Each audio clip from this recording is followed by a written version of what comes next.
শ্বশুর বাপা ঘরে অଛନ୍ତି কি? আরে আরে বড়জা ভাই কোন খবর নেই তম পাদ সিধা আসি মো দাଣ୍ଡରେ অন্তত খবর নাই কোন ফরমাইশ গাজর হালুয়া না আম্ব পଣସ ଉପରେ কথা হবা ନାଇଁ କଥା କଣ କି ଆପଣଙ୍କ ଭାଣିଜୀକୁ ମୁଁ ବାହାହେଲା ପରେ ବାପା ତାକୁ ନେଇ ଜାପାନ ଯିବେ ହନିମୁନ। ଆରେ ମୋ ଭାଣିଜୀ ତ ତମେ ଭାବ ପୁଣି ବାପା ହନିମୁନ ପାଇଁ ଜାପାନ ଯିବେ ବାପାଙ୍କ କୁନି ଘର ଟିକେ ହନିଜାତ ହେଲାଣି କି?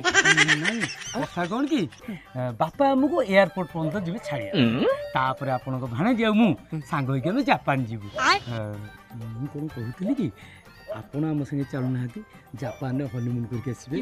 କଣ ଆଜି ହନିମୁନ ନା ଶୀତ ମେଳା ତମେ ସାଙ୍ଗ ହେଇକି ଯିବା ତମେ ତ ବାହା ହେଇନ ମତେ ଡାକିଲଣି ଜାପାନ ଲୋକ ତ ବହୁତ ଚାଲାକ ତମକୁ ନଡିଆ ପାଇଁ ପଠେଇ ଦେଇକି ଭିତରେ ବସି ପଇଡ ଖାଇଦେବେ।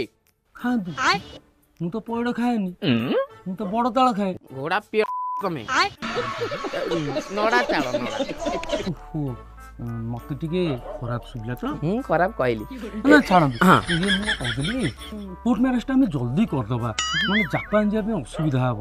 ଆପଣଙ୍କର କିଛି ଅସୁବିଧା ଅଛି କି? ନାଇଁ ମୋର ଅସୁବିଧା କିଛି ନାହିଁ ହେଲେ ମୋ ମନରେ ଟିକେ ଦ୍ୱନ୍ଦ୍ୱ ସୃଷ୍ଟି ହଉଛି। କଣ ଦ୍ୱନ୍ଦ୍ୱ?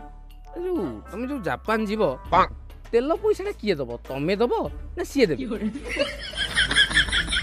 କୋଉ ତେଲ? କଣ ଆରେ ତମେ ଜାପାନ ଯିବ ତମର ତେଲ ଉପରେ ଜ୍ଞାନ ନାହିଁ? କୋଉ ତେଲ? ଆରେ ସେଇ ତେଲ ଯିଏ ମନୋବଳକୁ ଷ୍ଟ୍ରଙ୍ଗ କରେ।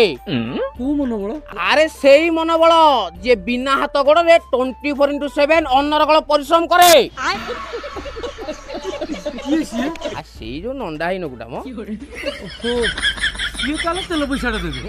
ସିଏ ନେବେ। ସିଏ ତେଲ ପଇସା ଦବ ସିଏ ତାହେଲେ ଜାପାନରେ ଅଛି ଜାମା ଭିତରେ। ନା ନା ମୁଁ କିଛି ବୁଝିପାରୁନି ମୁଁ ବାପାଙ୍କୁ କଲ୍ କରିକି କଥା ହେଇଛି।